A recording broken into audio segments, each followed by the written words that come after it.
So first ఇలా numbing cream apply చేసి 40 minutes తర్వాత అప్పుడు నా ట్రీట్మెంట్ స్టార్ట్ అవుతుంది. ఓకే, ఇప్పుడు నాకు స్టెప్ 2 కూడా అయిపోయింది. స్టెప్ 1 వచ్చి ఫస్ట్ బ్లడ్ తీసేసి ఒక 45 మినిట్స్ వరకు గ్రోత్ ఫ్యాక్టర్ కాన్సన్ట్రేట్స్ ఉంటాయి కదా, అవి సపరేట్ చేస్తారు. ఆ ప్రొసీజర్లో పెట్టేశారు బ్లడ్ తీసి. అది స్టెప్ 1. స్టెప్ 2 వచ్చేసేసి నంబింగ్ క్రీమ్ పెడతారు. సో ఇది అవ్వడానికి 40 మినిట్స్, అది అవ్వడానికి 40-45 మినిట్స్. సో ఇవి రెండు కరెక్ట్గా మ్యాచ్ అయిపోతాయి. ఇప్పుడు నేను ఒక 40 మినిట్స్ వెయిట్ చేయాలి. అప్పుడు అది తీసుకొచ్చి మ్యామ్ ఇంజెక్ట్ చేస్తారు. ఒకేసారి ఒక 6 ట్రీట్మెంట్స్ తీసుకుంటే అది అయిపోదు.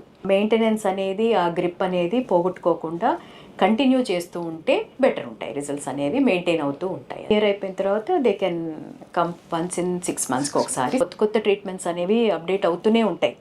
సో వాళ్ళకి మనం ఇవ్వగలుగుతాము, అందుబాటులో ఏమైనా ఉన్నాయా అనేది కూడా వాళ్ళకి ఒక ఇన్ఫర్మేషన్ ఇవ్వగలుగుతాం మేము. సో ఇవన్నీ కూడా వాళ్ళు మన దగ్గరికి రివ్యూస్ లాగా వస్తూ మెయింటైన్ చేసుకునే దీనిలో అయితే కనుక వస్తూ ఉంటే we can assess the results also. ఇది నా థర్డ్ స్టెప్ అండి. థర్డ్ స్టెప్ వచ్చి మ్యామ్ మన యాక్చువల్ ట్రీట్మెంట్ స్టార్ట్ చేస్తున్నారు. ఇప్పుడు మన సపరేట్ చేసిన గ్రోత్ కాన్సన్ట్రేట్స్ వాటిని ఇంజెక్ట్ చేస్తున్నారు. సో ఇది థర్డ్ స్టెప్.